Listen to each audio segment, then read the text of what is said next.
찬송이 천국에서 해가 지는 날 당신의 천국에서 해가 지는 날이 당신의 그 충성이 천국에서 해가 지는 날이 주님이 기억하시면 좋가리 예수님 사랑으로 가득한 모습 천사도 흠모하는 아름다운 그 모습 천국에서 해가 지는 날이 당신은 그 순종이 천국에서 해가 지는 날이 당신의 그 사랑이 천국에서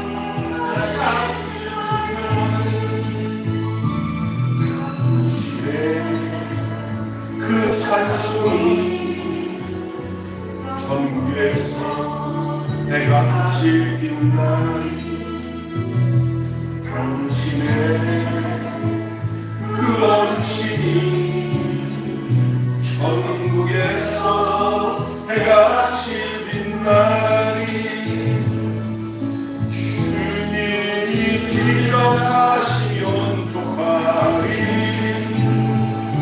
예수님 사랑으로 가득한 모습 천사도 흠모하는 아름다운 그 모습 천국에서 해가 지는 날이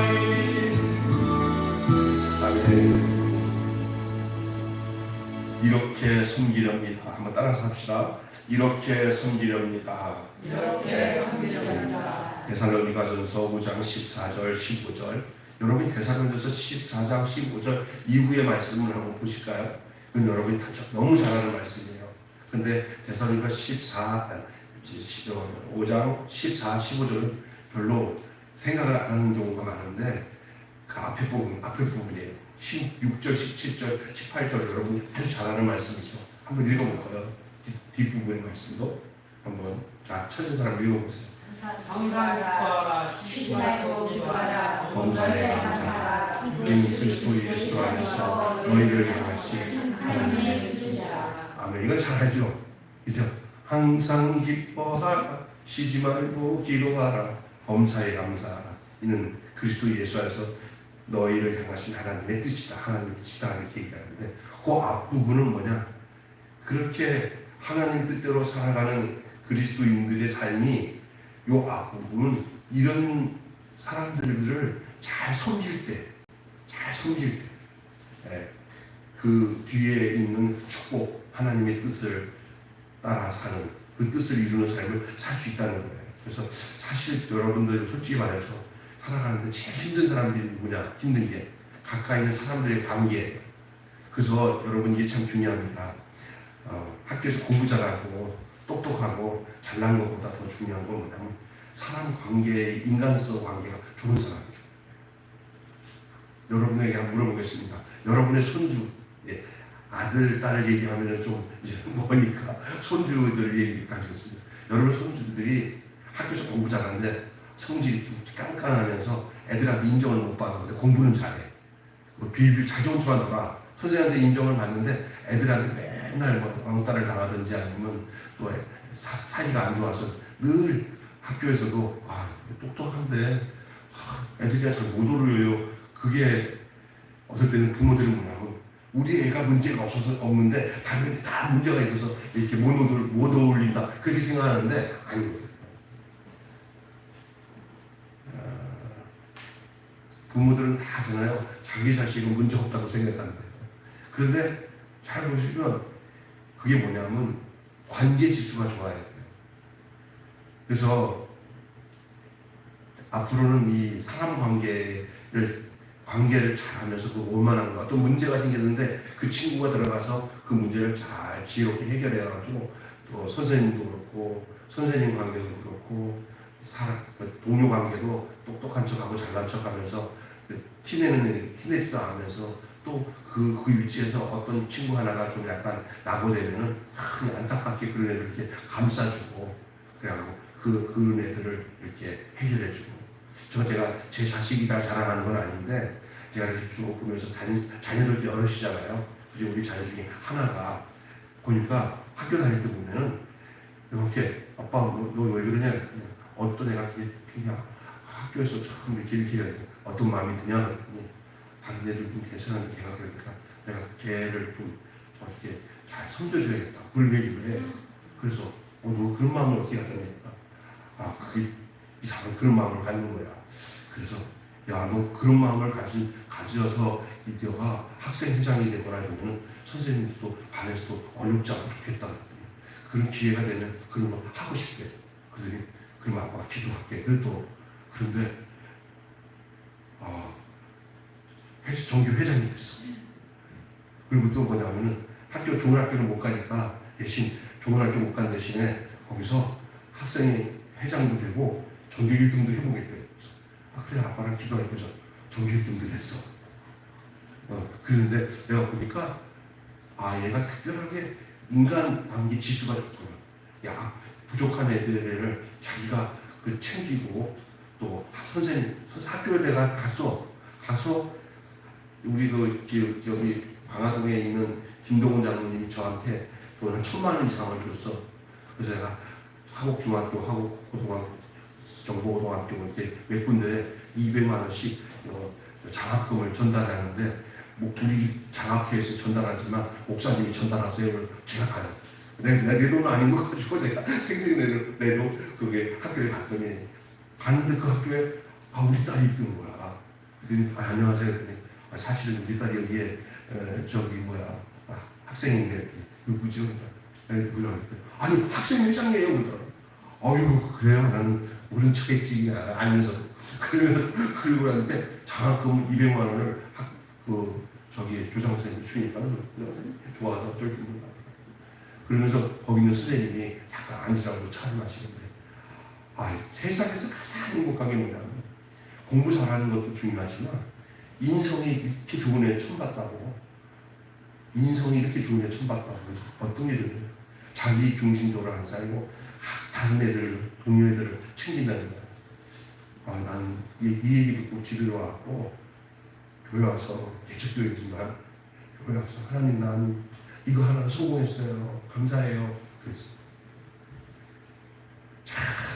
이게 공부 잘하는 것하고 나랑 좀 달라. 공부도 못하는 것도 아니야. 잘해. 인문계 안 가고 그냥 시럽게 가서 자기가 하겠다는 거 다 됐어. 그런데 학교에서 담당 선생님들, 교문 선생님이랑 학생들이 같이 앉아가지고 딸 얘기를 해주는데 너무너무 감사한 거예요. 그래서 이 세상에서 좋은 학교 가서 훌륭하게 된 것보다 나는 거기서 그런 칭찬이 가장 좋은 칭찬이잖아요. 돈 벌어서. 그건 제가 목사이기 때문에 그런지 몰라도 그게 가장 아름다운 칭찬인 것 같아요. 그 인성이 좋은 거, 인간성이 좋은 거, 다른 애들을 돌보고 섬기는 거. 그래갖고 선생님한테 인정을 받다 보니까 학생 옷을 체육복을 입고 생활할 수 있는 이런 것들을 막 힘들게 했는데 가서 선생님 조리 있게 육과 원칙을 가지고 왜 이걸 학생들이 이 옷을 입고 활동을 해야 되는지 꼭 그것이 그렇게 갑갑하게 할 필요가 뭐 있는지 그걸 선생님한테 가서 육과 원칙으로 얘기를 했더니 선생님이 그냥 선생님들이 회의를 하더니 니들이 전날 해준 대로 하겠다 해가지고 그걸 해결하고 애들한테 발표하니까 애들이 얼마나 좋아하겠어요. 그 불편하게 옷 입다가 자유롭게 체육복 입고 또 수업 시간에 수업을 들을 수 있도록 해주니까 그런 얘기를 하더라고요. 그래서 참 그랬더니 아빠 나는 고등학교 세월은 정말 후회 없이 지냈어. 너무 행복했어. 그러더라고. 제가 이제 왜 이런 얘기 하냐면요. 저는 우리 교회도 그렇고 우리 성도들도 그렇고 이 세상에서의 삶의 몫은 죽어서 뭐가 되고자 하는 것은 2차예요. 어떤 사람들은 그래요. 이 세상에서 모질게 고통스럽게 자기 중심으로 살다가 하나님이 나를 버리지 않아서 천국이나 갔으면 좋겠다 이렇게 막연하게 사는 사람들이 있는 반면에 우리가 삶의 내용의 가장 중요한 핵심 모드는 미래가 아니고 현재예요. 이 현재의 삶을 여러분 그리스도 안에서 어떻게 살아가야 그게 바로 하나님이 원하시는 그 뜻을 이루는 삶을 사는지 그 중에 제일 중요한 것은 예수님이 이렇게 말씀하셨어요. 내가 온 것은 섬김을 받으려 함이 아니요 섬기려 하고 자기 몸을 내어주어서 그 대속물이 되기 위해서 온 것이다 그랬어요. 예수님은 이 땅에 섬기려 오신 줄로 믿습니다. 섬기는 것은 그 사람이 가지고 있는 인성 중에서 최고의 수준이 섬김이에요. 우리가 똑같은 일을 해도 하면서 생생내면서 잘난 척하는 데 쓰이는 반면에 진짜로 섬기는 그런 삶이 있어야 되고요. 아까 찬송 중에 당신의 섬김이 천국에서 해같이 빛나리. 보세요. 또 형제들아 너희를 권면하노니 게으른 자들을 권계하며 마음이 약한 자를 격려하고 힘이 없는 자를 붙들어 주며 모든 사람에게 오래 참으라. 여러분 오늘 주제는 서로 섬김입니다. 우리 매일교회가 성숙한 게 뭐냐? 성도들을 하나하나 부족한 사람들을 섬기는 거예요. 저는 이렇게 우리 집사님 두 분이 그 정자잠에 이렇게 딱 데려왔잖아요. 그런데도 정말 내가 보니까 그 정자자매를 위해서 이렇게 정말 밑에 동생처럼 이렇게 보듬어 주는 거 보면서 너무 감사하게 생각해요. 이 우리 교회에 지금은 안 나오지만 한때 우리 소목사님 조카가 되는 우리 병준이라는 형제가 있어요. 네, 처음에 이렇게 교회 왔을 때 갑자기 예배 중에 막 거품을 흘리면서 쓰러져요. 자주. 그러니까 그쪽 소목사님이랑 같이 왔던 교인들 중에 막 자분한 소리예요. 우리 교회가 이렇게 합쳤잖아요. 그때 걔가 막 쓰러지니까 막 가부라는 소리고 살짝 들리는 소리가 아유 거기 안 되니까 쟤 오지 못하게 그냥 오지 못하게 막 그렇게 하라고 막 그 식구들이 이러는데 내가 가슴이 너무 아픈 거예요. 무슨 그런 소리가 우리에게 해가 되니까 그 데리고 온 사람들이 못 나오게 해요. 그런 소리 하지 말라고. 그래서 막 쓰러졌을 때 가만히 예배 중에 다시 일어날 때까지 이렇게 기다렸다 하고 앉아놓고 설교하고 예배했다가 우리 딸이 아빠 이거 뭐야? 이렇게 해서 몸이 안 좋은데 쓰러지고 하다가 다시 일어나고 그런다니까 아 아빠 우리 교회 대박이다. 대박이래요. 무슨 대박이래요. 이런 게 없어. 이런 사람들 받아들이는 게 어딨어. 그냥 성도들이 하나도 아무것도 하지 않고 되게 안타까워서 그냥 우리 교회에 오셔야 된다고 다른 교회 하지 말고 그 한 사람을라도 받아들일 수 있는 교회 몸이 불편해서 나이가 들었다고 몸에 불구가 됐다고 성도고시 딱 인간적으로 보면 하나도 못하고 도움만 받아야 된다고 생각하는 사람들 업신여기고 그렇다면 그게 무슨 세상과 똑같은 거지 뭐 다를 게 뭐 있어요. 우리는 달라야 돼요. 마음가짐도 다르고 믿습니까? 저는 그런 마음으로 우리가 반찬 나는 것도 하면서 어느 날 반찬 나눌 때 할머니들을 이렇게 왔다가 막 개념 없이 행동하니까 그냥 이구창 저구창 그냥 입을 벌려갖고 박남수 목사님도 화를 내면서 막 난리치고 여기서 우리 집사람도 그것도 안 되고 할머니한테 막 그러면서 그건 아무 속에서 아무런 거리낌이 없는 건데 그렇게 이제 소리가 커지니까 어느 날 그랬어요. 우리가 왜 저러지? 나도 그래 나도 바쁘다 화가 나니까. 근데 이거 적나라하게 이게 드러나는 모습이 참지 못하는 우리 모습이 하나님 앞에 이걸 통해서 이게 정리가 돼야 될 문제구나 이런 생각을 했어요. 그래서 최소 더 힘든 사람일수록 더 낮아지고 더 귀하게 여기는 그 섬김이 있어야 될 줄을 믿습니다. 그 다음부터는 제가 얼굴이라도 어제도 이게 모르잖아. 아직도 시간이 없잖아. 전화 딱 안 굴리잖아요. 그래서 여보세요 전화를 하잖아요. 그 옛날 같았으면 하고 화내서 그냥 마음의 여유가 생기면서 모르니까 기다려주고 그렇게 스스로 알아서 해결되고. 자, 저는 그런 것 같아요. 어떤 규칙을 따라 정리한 대로 내 뜻대로 움직여서 기뻐지는 것보다 그렇지 못한 것에 대해서 좀 부족한 부분 있잖아요.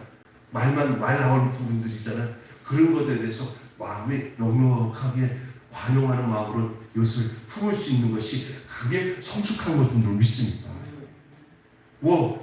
아이고 큰 교회가 막 딱딱한 데서 저런 거 있을 수 있어. 그러니까 수준이 개척교회지. 개척교회라는 단어는 거기 있을래. 왜?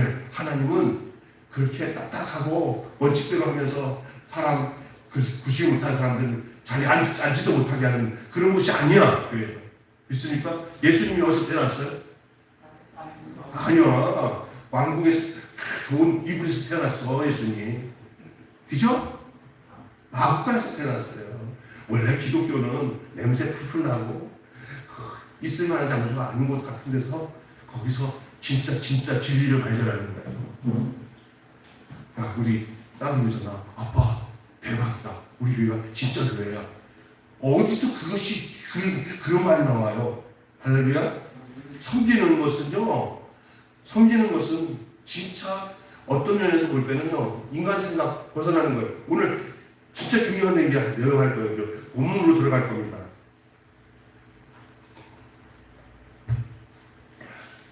여러분이 화난 일이 생겼을 때 참아본 경험이 있죠? 예? 근데 이제 화난 일이 있을 때 참는 경험이 있는데 어느 한도가 있을 거예요. 여기까지는 못 참아. 그런 게 있어요. 그런데 성경에서는 끝까지 참으라고 했어요. 참는 데서 진정한 섬김의 내용이 나오는데, 자, 우리가 성경 속으로 들어가 볼게요. 오늘 본문 데살로니가 교회에 대한 얘기입니다. 여기 바울이 보낸 편지가 첫 번째로 보낸 편지가 데살로니가 전서예요. 바울은 주님의 재림이 임박했으나 언제 일어날지 모른다. 이제 데살로니가 전서의 특징이 뭐냐면은 예수님 다시 오시는데 언제 올지 모르는 거예요. 지금같이 이제 2000년, 3000년 지날 줄을 누가 알았어요? 초대교회 때는요, 예수님 다시 오신다는 이것을 저들에게 증거하고 가르쳤을 때 자기들이 살아있을 때 예수님 곧 오실 줄 알고 기다렸는데 보니까 한 사람씩 두 사람씩 늙어서 죽든지 병들어서 죽는데 예수님이 안 오네. 왜 예수님 온다 그러는데 왜 안 오셔? 그러다 보니까 어떤 사람은 실망을 해가지고 안 오신다고 그랬다 하더니 어떤 사람은 또 예수님 곧 온다고 그러니까 그냥 아무 일도 안 하고 직장도 안 하고 그냥 아주 게으르게 지내는 사람이 있어요. 예수님이 오신다는 것은 뭐냐, 내일 오더라도 오늘 열심히 일하고, 아니 100년 뒤에 오더라도 곧 내일 올 것처럼 이렇게 지내는 것이 그게 진짜 예수님을 기다리는 모습인데, 그렇지 못하고 규모 없이 행동하는 사람이 많아요. 그냥 일하지도 않고. 그러니까 바울이 뭐냐면 일하기 싫은 자는 뭐 하지도 말라? 먹지도 말라. 그 얘기가 바로 여기서 나오는 얘기예요. 그런데 여러분 기억하시면 알겠지만 주님의 재림이 임박했으니까 이제 언제 일어날지 모른다는 거예요. 예수님 오실지. 그러니까 깨어있으면서 깨어있는 자, 다시 거듭난 자들은 자녀답게 살아야 되죠. 그게 오늘 본문의 본면의 중심 내용이에요. 늘 깨어서 있어서 주님 오실 길을 기다리는 거예요. 그러나 본문에서 하나님의 자녀인 우리가 어떻게 성결한 삶을 살아야 될지를 살펴주고 있는 내용이에요. 어떻게 우리가 거룩하게 깨끗하게 주님 오실 때까지 살아가느냐, 그 내용 중에 첫째가 그 내용 어떤 내용이 나타나야 되냐, 이웃을 섬기는 데서 그가 성결한 삶을 사는 것을 증거로 삼을 수가 있다는 거예요. 이웃을 섬기는 삶이 주님 앞에서 성결한 삶을 사는 증거가 되는 거예요. 다시 말해 반대로 얘기하면 이웃을 섬기기를 거절하는 사람들은 욕심껏 자기 욕심대로 사는 사람이에요. 이웃을 섬기려면 자기 욕심 부리면 못 섬겨요. 여러분, 자기 거 다 챙기는 사람이 어려운 사람을 돌볼 수 있지 않습니다. 왜? 그것이 아까워서도 못하고 그것에 집중하다 보니까 어렵고 힘든 사람들 돌볼 마음도 안 생깁니다. 믿습니까? 여러분, 성결한 사람은 이웃을 섬기는 사람입니다. 이웃을 섬기는 자들이 성결해지는 것이에요. 이웃을 섬기지 않으면 자기 욕심껏 살기 때문에 그 사람은 성결한 삶이 아니라 불결한 삶을 살아요. 왜? 자꾸 싸우는 거예요. 여러분, 이웃 섬기는 건 이 세상의 것들 욕심껏 다 챙기면 이웃 제대로 못 섬겨요. 목사님, 난 그래도 내 거 다 챙기면서 이웃도 섬길 수 있는데요. 속지 마요. 진짜로 잘 섬기려면요, 내 거 챙기면 이웃들 못 섬겨요. 그러면 목사님 가난하게 살아야 된다는 말입니까? 아닙니다. 하나님이 우리가 이웃을 섬기면 가장 그것을 기뻐하시기 때문에 하나님이 모든 것을 다 합력해서 하나님이 해결하시기 때문에 절대 가난한 기복이 없고 가난한 적이 없이 하나님께서 하늘문을 여셔서 그 섬기는 모든 것을 위해 채워주시는 줄로 믿습니다. 이거 정말 그걸 여러분 확인해야 돼요. 다 뭐 이것도 챙기고 저것도 챙기고 적금도 들어서 재산을 증식하고 다 거기다가 더 집중할수록 이웃을 못 섬깁니다. 아유, 목사님 그래도 챙기고 살아야죠. 한번 챙기고 살아보세요. 어느 날 갑자기 죽으면 다 내 것 아닙니다. 우리가 하늘나라에다가 적금하는 건 뭐냐? 어려운 사람들에게, 헐벗은 사람들에게 우리가 사랑으로 섬기는 것이 하늘나라 적금을 넣는 것인 줄 믿으시기 바랍니다. 우리가 이 땅에 썩어질 이 물질을 은행에다 집어넣는 것은 하늘나라와 관계없습니다. 사람에게다가 심어야 됩니다. 특별히 가난하고 어려운 사람들에게 내 물질을 심어서 그들의 공고한 삶이 해결되어지고 그들에게 하나님의 사랑과 하나님이 우리에게 주신 그 섬김의 증거가 그 어려운 사람들에게 흘러들어가는 거예요. 그것이 진짜 중요한 것이에요. 당에서 막 너무 세상에 살아가면서 개념 없이 막 그냥 돈을 막 흘려내고 멋대로 막 살아가는 거 아니에요. 규모 있게 해야 되겠지만 목적이 상실되지 않기를 바랍니다. 나를 위한 목적으로 이 땅에서 살지 마시고요. 예수님이 어떻게 살았지 하는 것이 목적이 되고 주님이 원하시는 그 뜻을 행하는 섬김이 필요합니다. 14절에 여러분 세 가지 사람이 있는데 한번 찾아보실까요? 세 가지 사람이 어떻게 소개되고 있는지 한번 보십시오. 14절을 다시 여러분이 살펴보시고 한번 보시면 세 가지 사람을 한번 찾아보시기 바랍니다. 이제부터 거기 보면은 형제들아 너희를 권면하느니 하면서 어떤 것이 나와요? 첫째, 어떤 사람 나와요? 게으른 자. 참, 게으른 자. 이 게으름이라고 한다면요, 여러분, 우리 심홍란 집사님, 정연대 성도님, 또 우리 집사람, 여기 계신 우리 권사님, 우리 박남수 목사님, 이 정도는 이 세상에서 정말 부지런한 사람들이라고 합니다. 그렇죠? 이 중에 5분 중에서 누가 제일 부지런할까요? 네? 우리 집사람 진짜 부지런해. 내가 놔두잖아요. 목사들 사이에서 보면 야, 김 목사는 굉장히 부지런할 것 같아. 언제 그냥 그런 퀴티한 것들 다 보내고 내가 보니까 여기도 듣고 그게 굉장히 목사들이 참 굉장히 한가롭게 사는 사람이 참 많은가 봐요. 나는 굉장히 부지런한 편이에요. 따지고 보면 이렇게. 그런데 나는 세 발의 피예요. 우리 집사람에게 비교하면 정말 부지런해요. 근데 그 이상 한 몫을 한 2분의 집사님이 계시는데 우리 교회 우리 정현 성도입니다. 우리 신문의 집사님 굉장히 부지런한 것 같아요. 내가 보면 특별히 뒤에 계신 하나로 입으신 분이 제일 부지런한 것 같습니다. 그런데 우리 박남수 목사님도 아침에 일어나가지고 내가 보니까 무슨 카톡 한데 보면 벌써 저쪽 늘 가는 데를 일과가 딱 보여 그냥. 아이고 박남수 목사님 7시 반이네. 뭐 수고하러 갔어요? 빵 수고하러. 지금 편한 거 없어요. 네. 부지런해요 진짜. 여러분 부지런한 사람들 생각하면 어떤 생각이 들어요? 아유 안 됐다 싶은 생각이 들어요? 어떨 때는 너무 부지런해면 참 좀 쉬지 안 됐다 하는 소리 듣지 않아요? 근데 세상에 가장 행복한 사람이 부지런한 사람. 가장 불행한 사람이 어떤 사람이냐? 게으른 사람.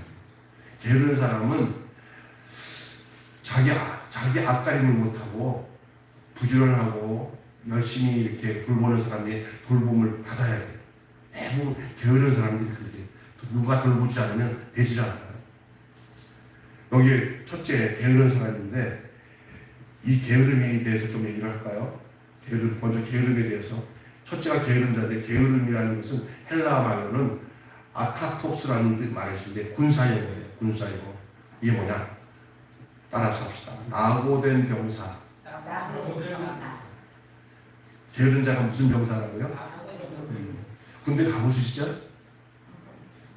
저기 100km 행군 해보셨어요? 행군을 하다 보면요, 진짜 애물단지가 힘든 사람이 누구냐면요, 행군을 하는데 이 군장 못 메고 막 거품을 흘리면서 막 쓰러지는 사람이 있어요. 군대는요, 한 사람이 낙오되면 그 전체 대원이 다 책임을 지기 때문에 그 낙오된 사람의 낙오되려고 하는 사람 누가요? 어깨가 메고 그 총으로 누가 좀 강한 사람이 나누고 그 다음에 어떨 때는 이렇게 어깨에 매가지고 이게 부축해가지고 억지로 내리고 와요. 그렇게 돼요. 그게 왜냐? 버리면 안 돼요. 낙오된 사람 버리면 안 돼요. 군대에서 그래서 게으름이라는 것은 다른 사람들에게 뭘 준다는 거예요? 피를 줍니다. 낙오된 자기도 주체 못해가지고 누군가가 도와줘야 그 낙오된 지점에서 벗어날 수가 있어요. 그래서 게으른 것은 무슨 병사라고요? 낙오된 병사. 단비가 있죠. 이게 군사 용어예요. 이게 아타톡스라는 게. 여러분, 그런데도 불구하고 이 낙오된 병사를 업신여기거나 아이 자식 진짜 맨날 이때는 내가 고생이잖아 이 자식아, 그렇게 하지 말라는 거예요. 그런 낙오된 병사 있을 때 그 낙오된 병사들을 안아주고, 그리고 내가 더 힘이 있어서 너를 내가 구축해 줄 수 있다는 것만 해도 감사하게 생각하고 데리고 가야 되는 거예요. 할렐루야. 근데 대부분 사람들 어떻게 해요? 아우 짜증난다고 해결되는 거 아니에요. 낙오된 병사 안고 가야 돼요. 그래서 낙오된 병사라는 뜻인데, 이건 다른 말로는 훈련받지 못한 병사로서 대열을 흩뜨리는 사람을 일컫는 말이에요. 그러니까 정말 이게 격에 안 맞죠. 너무 힘들죠. 때로는 교회 공동체 안에 이렇게 힘들게 할 만큼 낙오된 병사 같은 게으른 사람이 있을 수 있어요. 그때 여러분 짜증내지 마시고 여러분의 부지런함으로 섬겨주시기를 바랍니다. 네. 내가 끼어들는데 힘이 있으니까. 우리 군에 있을 때 진짜 키도 작은데 선임하사가 낙오된 병사는 등치가 이렇게 커 서울뛰기야. 그러니까 이게 젖살만 이렇게 크지 생긴 건 잘생겼지. 저기 서울 뺀질이 같은 애들은 훈련 안 했잖아. 근데 그 전라도 선임하사 중사인데 다른 애들 나이 드시는데도 꽉 군장을 몇 개 메고는 이 가셔. 그런데 낙오된 저 신병 있잖아. 서울에서 생긴 거는 허물까지 생겼는데 양쪽에 두 사람이 그냥 안아가지고 억지로 데리고 가는 거야. 근데 생생해. 근데 우리 인생에 이렇게 저렇게 무거운 군장을 대신 들어주면서도 아무렇지도 않게 늘 해왔던 것처럼 가는 그 선임하사 같은 사람이 있는 반면에 또 옆에서 그거를 안아주면서 이 두 사람도 데려가면서 중얼중얼 불평하면서 이 자식아 너 때문에 매일 고생이야 이러면서 그냥 데리고 가는 거 그냥 미안하지 않게 좀 안고 가면 되는데 그냥 짜증내는 애가 막 가서 스트레스 받고 또 군대 자대에 들어가서 내무하고 가서 아마 정신 차리고 나면 아마 그 밑에 바로 위에 선임들이 있지 한 시대일 거야 아마. 근데 그래. 그런데 제가 왜 얘기하냐면 이런 것들이 우리 주변에 있어요. 내가 그런 사람이 될 수도 있고요.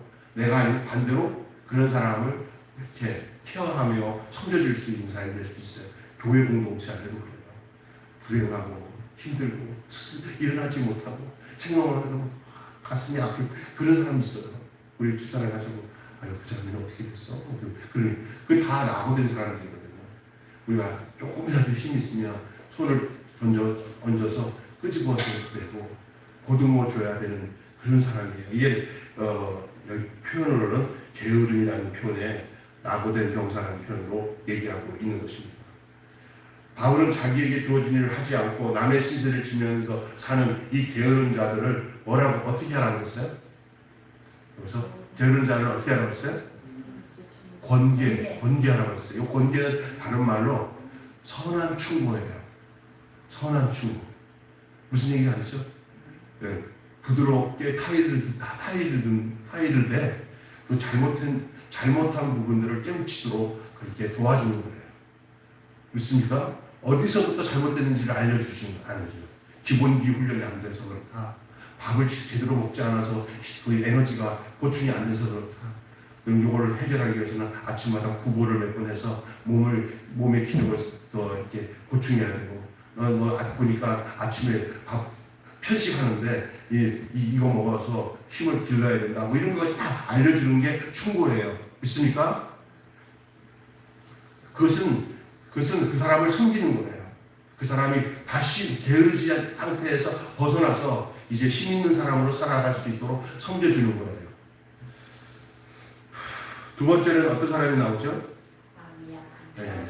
게으른 사람은 아까 낙오된 병사라는 표현하고 있는데, 여기서 마음이 약한 자는 뭐예요? 네. 이들은 가족과 동료들의 죽음을 슬퍼하는 자들이고 또 어려운 사정으로 낙심하고 있는 사람들이에요. 이 사람들은 마음이 왜 약해졌냐? 자기를 돌보고 있는 모든 환경이 무너진 거예요. 당시에 그런 사람들이 많았어요. 마음이 무너진 사람들, 지쳐버렸어요. 그리고 그 현장에 그를 돌보고 있는 그 보호자들이 죽었어요. 아버지가 죽든지 엄마가 죽든지. 그러니까 전염병에 돌아서 죽기도 하고요. 그래서 마음이 약해졌어요. 심신이 약해졌어요. 또 경제적인 문제로 인해서 다 이 도둑을 만났거나 강도를 만나가지고 어떻게 살까 하면서 가슴이 떨리는 사람들이에요. 이런 사람들을 가르치는데, 이런 사람들은 어떤 환경이 변화되기 전에 먼저 뭐를 추스려야 되냐면 마음을 추스려야 돼요. 여러분, 모든 문제는 마음 먹기에 달린 줄 믿습니다. 아무리 어려워도요, 마음 잘 먹으면 그 어려움 다 이겨내요. 더 무서운 게 뭐냐면 환경이 무너지는 것보다 마음이 무너지는 게 더 무서운 거예요. 할렐루야. 그 마음을 일으켜 세우는 거. 마음이 약한 자들을 어떻게 해야 되냐? 어떻게 하라고 했어요? 격려하라고 권고하고 있어요. 격려는 뭐냐면 넘어진 그 자리에 있는 자를 끌어서 똑같은 위치로 세우는 거예요. 마음이 무너져서 그 사람들을 위해서는 옆에서 기도도 해주고, 그리고 때로는 누가 그런 거예요. 넘어졌으면 당구고 잠시 나 혼자 서 있지 말고 안 넘어진 사람 옆에서 같이 넘어져서 같이 좀 기다려주는 거예요. 이게 진짜 격려라고 봐요. 학교에 정말 어떤 아이가 암이 걸려가지고 여자애가 그 곱고 고운 좋은 머리카락을 다 이렇게 다 밀어서 학교에 이제 왔어요. 애들이 내 친구들이 이렇게 눈을 깜빡깜빡하더니 애가 막 너무나 힘들어하니까 반 애들이 15명의 학생들이 저들이 그냥 동일하게 여자애들이 전부 다 그 친구 여자친구처럼 다 빵모자 쓰고 왔어요. 그랬더니 너희들 뭐냐고 선생님이 그랬더니 그 친구를 향해서 이렇게 하더래요. 그러니까 지금 막 눈물 흘려 너무 고마워서. 그랬더니 빵모자를 탁 벗으니까 그 암 환자의 머리를 깎은 것처럼 15명 여자애들이 전부 다 머리를 밀고 온 거예요. 이게 위로예요. 믿습니까? 여러분, 그럴 수 있어요? 그 동일한 마음 갖지 않으면 될 수가 없어요. 우리 교회가 그런 모습으로 하나 되는 연약한 자를 위해서 서로 머리를 같이 밀고 빵모자를 쓸 수 있는 그런 마음이 있다면 여러분, 안 될 일이 없을 줄로 믿습니다. 그렇죠? 그거예요. 마음이 약한 자들을 격려는 말로 격려되는 게 아니에요. 그들의 자리에 같이 앉아서 그들의 입장을 이해하고 함께 있는 거예요.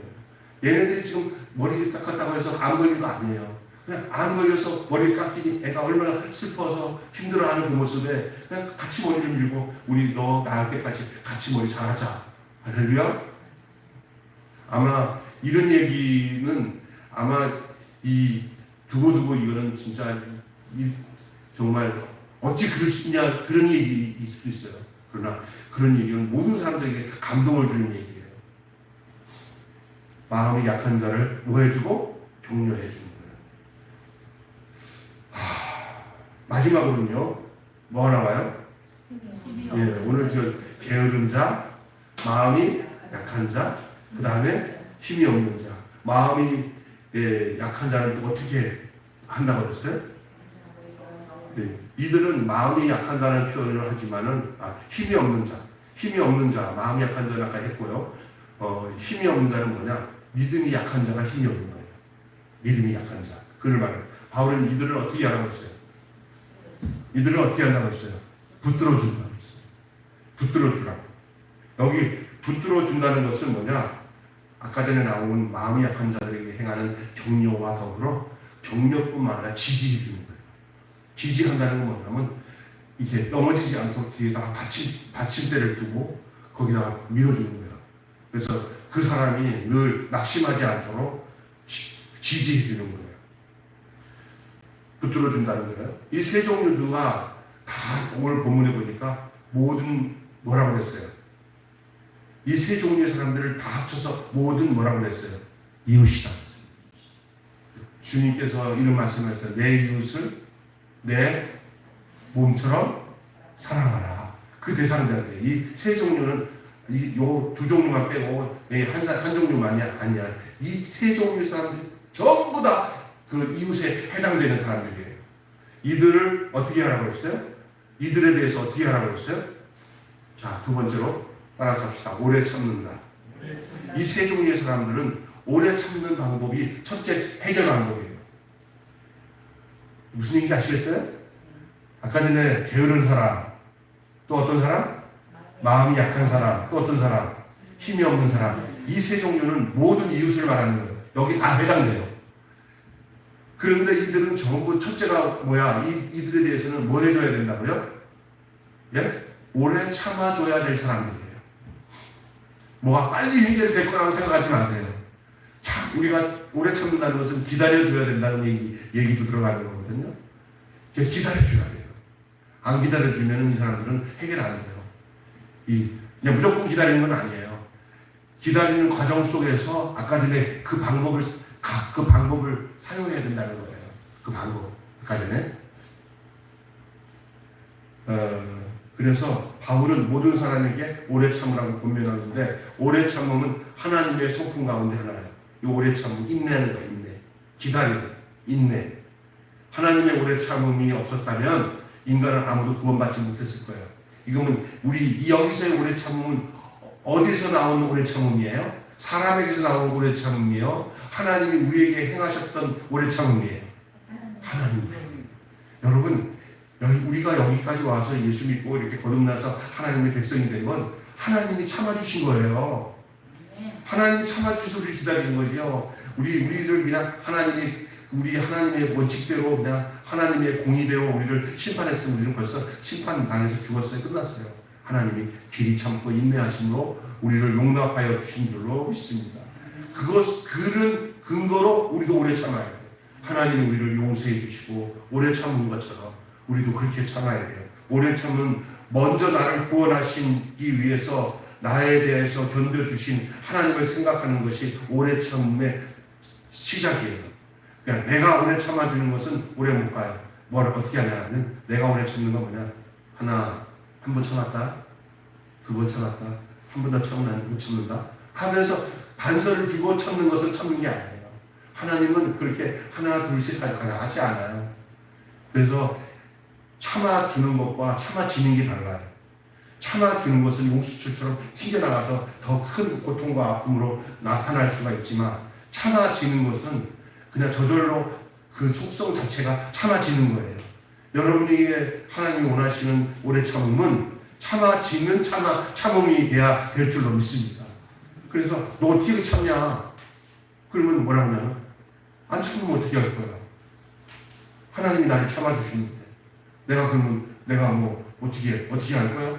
하나님이 나를 참아주신 것처럼 참아주니까 답이 없다, 무한대 그렇게 하고 참아지잖아요. 그러면 하나님의 때에 하나님이 고치시고 하나님이 회복시켜서 새롭게 하시는 줄 믿습니다. 그러나 내가 참는 것은 나도 망하고 그도 망하게 돼요. 그러나 그렇게 내가 참는 것도 필요할 때는 있어요. 그러나 그건 거의 다 내가 참는 사람들은 참다가 견디다 못해서 결국은 세상 말로 아작납니다. 아작. 그래서 더 이상 못 산다. 산다 못 산다 그렇게 되버리거든요. 그러나 그냥 아유 저 인간 나만 나서 안 살면 누가 돌보겠어. 하나님 나 그냥 그렇게 생각하고 난 당연하게 생각하고 하나님께 맡기고 살게요. 난 하고 하나님께 맡기면서 울며 기도하면서 견디면 하나님이 어느 날 다리 몽둥이 뚫어서라도 고쳐가지고 옛다 내가 다 고쳤다 하고 내놓는 날이 오는 줄 믿습니다. 그런데 우리가 고치려고 하다가 안 되면 속상하다 그러면서 찢어지자 헤어지자 그런 사람들 많아요. 그리고 하는 소리가 뭐냐면 성격 차고. 여러분 사람이 사람 못 고칩니다. 하나님이 고칩니다. 그래서 어떤 사람이 이렇게 세상에는 고쳐서 될 사람 없다는 말도 맞고 그러나 세상에는 못 고칠 사람 없다는 말도 맞아요. 그는 하나는 사람이 고치려면 못 고치지만 하나님이 고치려면은 안 고칠 사람도 하나님이 고치려면은 고쳐지는 줄로 믿습니다. 그러니까 여러분의 힘으로 뭔가 고치기보다는 하나님 앞에 일러 바치세요. 하나님, 내가 떠나지 않고 저 문제를 가지고 내가 안고 살지만 하나님이 고쳐주세요. 내가 안 됩니다. 해야 내가 스트레스 안 받고 하나님이 역사하시는 날을 보게 될 줄로 믿습니다. 아멘 안 하는 다음 아멘 합시다. 아유, 찝찝해도 아멘 합시다. 아멘? 맞는 말이니까. 세 번째로는 따라서 항상 선을 따릅니다. 그게 이제 15절에 나오는 내용이에요. 한번 읽어볼까? 15절 시작.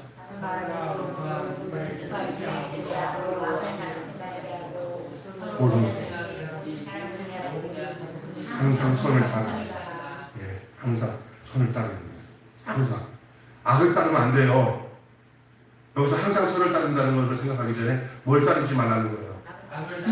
악한 것은 그냥 생각도 하지 마시고요. 거기다 발을 들이지 마세요.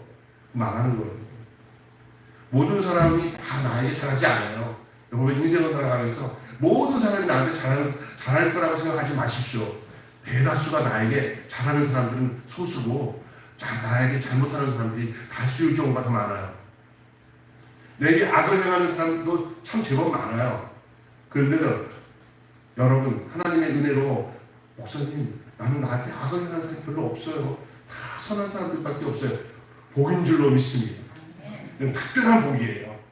저도 보니까 제 주변에 악한 사람들이 하나님이 얼씬도 못하도록 막아주시더라고요. 그리고 제가 최근에 만나는 사람 보고 다 좋은 사람이에요. 근데 어떤 제가 저보다 훨씬 인격적으로 좋은데 친구 목사를 만나고 지금 얼굴이 왜 그래 했더니 둘레 악한 사람이 가득 차서 왠지 모르겠어요. 뭘 어떻게 된 거야 했더니 그건 답이 안 나와요. 뭐 하나 하면 또 사기당하고 뭐 당하고 하는데 또 자세히 보면은요 사기당하는 경우에는 다 자기 안에 뭐가 있어서 당하더라고. 그러니까 절대 세상에 공짜 없습니다. 공짜 좋아하는 사람 치고 사기 안 당한 사람 없습니다. 믿습니까? 어떤 사람이 이거 진짜야, 이거 공짜야, 이거 정말이야, 그러지만 그런다 그러면 그래. 근데 세상에 진짜 내가 다시 얘기하지만 하나님의 은혜 외에 하나님이 주시는 은혜 외에는 공짜 없습니다. 다 공짜 때문에 다 걸려 들어가요. 공짜같이 비싸게 포장을 하기 때문에 공짜인 줄 알지만 나중에는 그것들이 어떻게 되냐면요. 나중에는 왜? 어떻게 된 거야? 돈이 흘러 들어가네. 공짜라며? 세상에 공짜가 없어요. 그게 사기인데 줄줄 세어나가는데 그 줄줄 세어나가는 걸 막으려고 하니까 막혀지지가 않은 거예요. 이거 어떻게 하지? 이게 사기 수법이에요. 네, 여러분 하나님의 은혜 외에는 공짜가 없기 때문에 내 마음의 악한 동기가 그 공짜라고 하는 것에 딱 붙어버리면 나는 내가 잘못한 거 없어. 그런데 잘못한 게 왜 없어? 공짜 좋아하는 게 잘못한 거지. 그냥 불로소득으로 그냥 얻으려고 하는 그 생각 자체가 악이요. 있습니까? 조금이라도 땀을 흘리고 노력해서 그렇게 살아가는 것이 그게 선이에요. 그래서 자녀들에게 너무 쉽게 돈 버는 것들을 좋아하지 말라고 가르치는 것도 필요한 줄 믿습니다. 땀 흘려서 적게 벌어도 땀 흘려서 살아가서 건강하게 사는 것이 그게 선을 행하는 것인 줄 믿습니다. 아멘. 모든 사람들이 다 나한테 잘하는 거 아니라는 사실을 알아야 돼요. 나를 이용하는 사람들은 언제나 내 주위에 많습니다. 언제든지 사람을 이용하려고 해요. 그리고 악한 사람들의 특징이 뭔지 알아요? 사람들 동원하고 사람들이 관심이에요. 하나님도 사람에게 관심을 갖지만 마귀도 사람에게 관심을 갖습니다. 그리고 하나님보다 마귀가 훨씬 매력적으로 내게 다가와요. 그래가지고 나를 혼미케 만들어요. 그래서 하나님이 하는 것은 묵뚝뚝해. 야, 안 된다! 뭐 이런 식인데 마귀는 비비 꾸며서 얘기해요. 뱀처럼. 그러면서 나를 혼란시켜가지고 거기에 쏙 넘어가게 해요. 마치 선악과를 따먹게 하는 그 뱀이 하와에게 꼬드기 위해서 말을 붙여가지고 그렇게 더 냐냐냐냐냐냐냐냐 하는 것처럼 그렇게 한다는 말이에요. 여러분 진짜입니다. 그렇기 때문에 요즘 주변에 선한 사람도 있지만 악한 사람들이 수시에 놓여 있어요. 그래서 남자들도 이렇게 여자애들 시집갈 때 너무 잘생긴 사람이 뼈가지 마세요. 오랫동안 사귀면서 알았던 사람이면 괜찮지만 갑자기 나타나는데 너무 내 이상형이야. 너무 멋져. 그래서 막 두근두근 할 때 정신 차리라고 했어요. 자기 생활보다 수준보다 훨씬 안 돼. 내가 그런 남자야. 그러면은 그 다른 눈 딱 감고 한참 동안 숨고르기를 해야 돼요. 안 그러면 큰일 나요. 제가 또 여기는 안 들었으니까 또 한 번 얘기하지만 시흥에서 전도사를 있을 때 거기 우리 장권사님 딸이 우리 내 동생 친구예요. 내 동생. 근데 이게 음악을 하는데 몸매도 좋고 얘가 괜찮은데 얼굴이 지는 이쁘다고 하는데 난 별로 이쁘지 않아.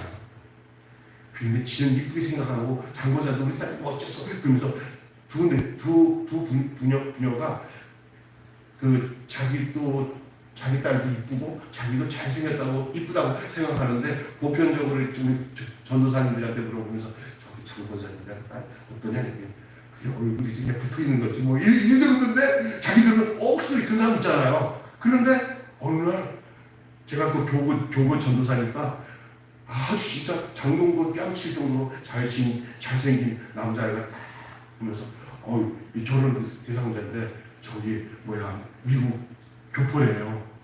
그리고 소개해줘가지고 이렇게 해갖고 왔는데 나는 그랬어요.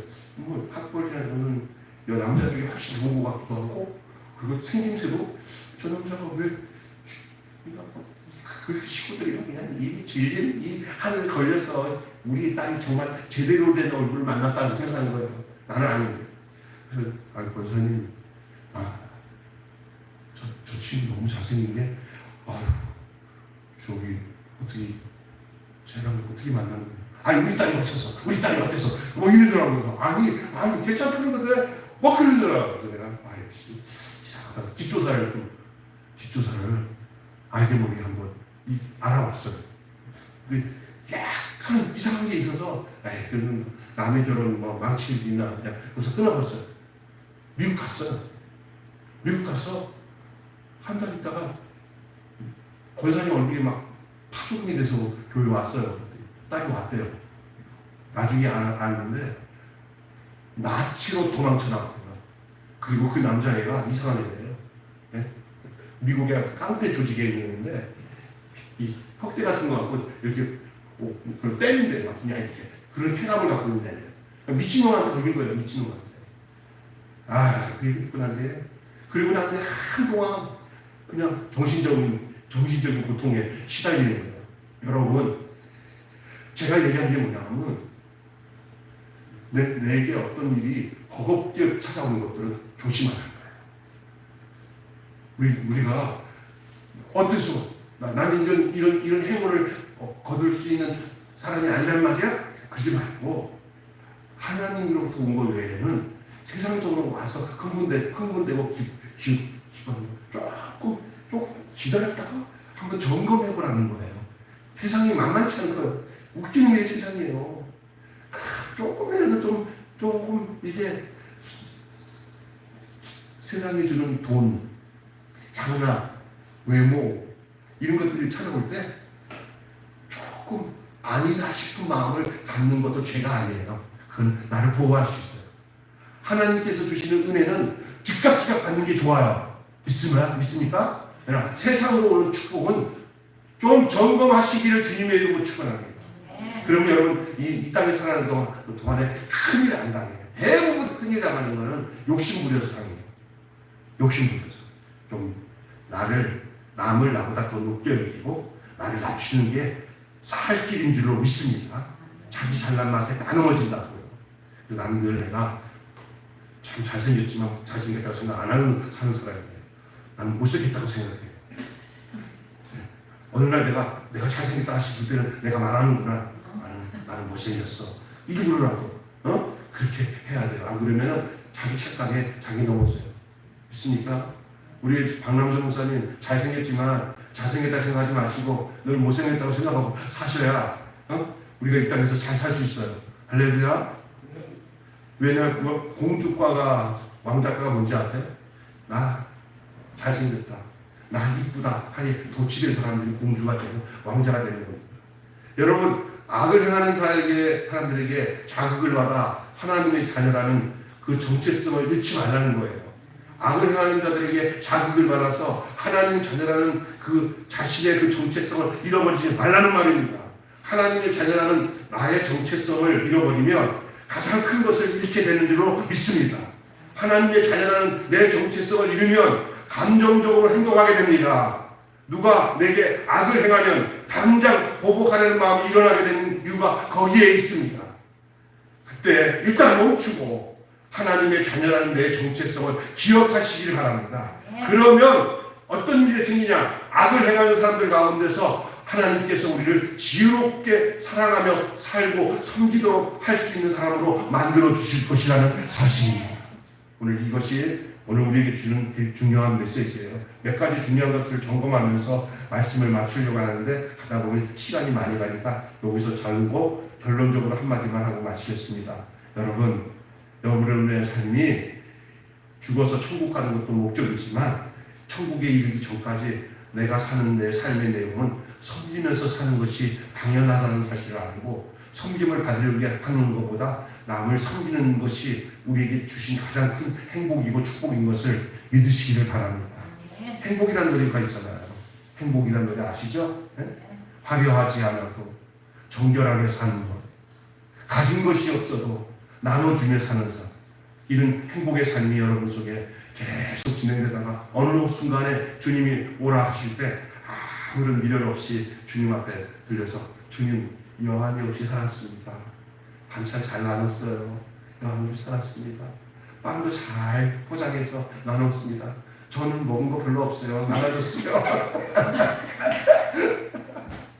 그래서 나눠주면서 살았습니다 하고 나누는 거예요. 우리는 얼마나 그런 삶을 실천할 수 있는 조건을 하나님이 교회에다 만들어줬어요. 난 생각해봐도 이거 열어보세요. 그래서 우리 저번에 왔던 희망드린다는 다른 교회 다니시는 대표들이 나 농담이 아니야. 나 이 교회로 옮길까? 그래서 아무나 못 들어온다 했습니다. 여기는 특별하게 우리 그 심옥남 집사님 같은 특별하게 하나님 선택한 사람들은 여기 못 들어온다고요. 안 된다고. 농담으로 그렇게 했죠. 근데 얼마나 우리 축복이에요. 그냥 어느 날 난 이렇게 생각해요. 너무 막 퍼지게 많아지니까 이게 당연하게 생각하는데 내가 이러다가 제가 제 후배들 교회 가서 보니까 나 여기 왔는데 커피 한 잔 있다. 커피는 줄 수 있었는데 뭐 있냐? 냉장고에 아무것도 없대. 뭐 비싸서 뭐 사는 것도 없고 진짜야. 이 우리 교회 같은 수준의 교회인데 가니까 다른 삽시다. 먹을 거 하나도 없더라. 근데 우리 교회 오니까 뭐예요? 뭐? 지천지야 지천지. 이게 근데 어떠냐? 그런 데 있으면 교인들도 가서 옹색계시더라. 네? 진짜 없으니까 다 사서 갖다다 재현해야 되는데 자기들도 어려운데 그거 사서 재현을 했어요. 근데 우리 교회는 딱 오면은 우리 정현재 선생님 들어오면은 오늘은 뭐 가져갈까 딱 보이죠. 나도 이렇게 다 보이잖아요. 하나님의 은혜예요. 이거 잊어버리면 안 돼요. 그리고 그걸 어떻게 생각하냐? 당연하게 생각하는 게 아니라 하나님 정말 저에게 이 넉넉한 것으로 뭐 하려고 이렇게 우리에게 손에 쥐어주나 그것을 통해서 이웃들에게 나눠주고 후드는 나눠주기 위한 장치로 우리에게 하나님 주신 선물이에요. 그 나눠주긴 것을 위해서 여기저기 다니면서 그 마음도 수고했고 먹을 것을 수고해오는 우리 부지런한 꿀벌 같은 사나이가 저 뒤에 있습니다.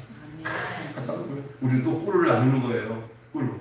그런 은혜가 우리가 주게. 그렇게 살다가 말로만 뭐 주여 주여 하고 살다가 천국 가는 게 아니라 그것을 섬기다가 주님이 언제 나를 부르실 때 그냥 주여 나는 아낌없이 주님을 위해서 살았습니다. 이거보다 더 행복한 게 어디 있습니까?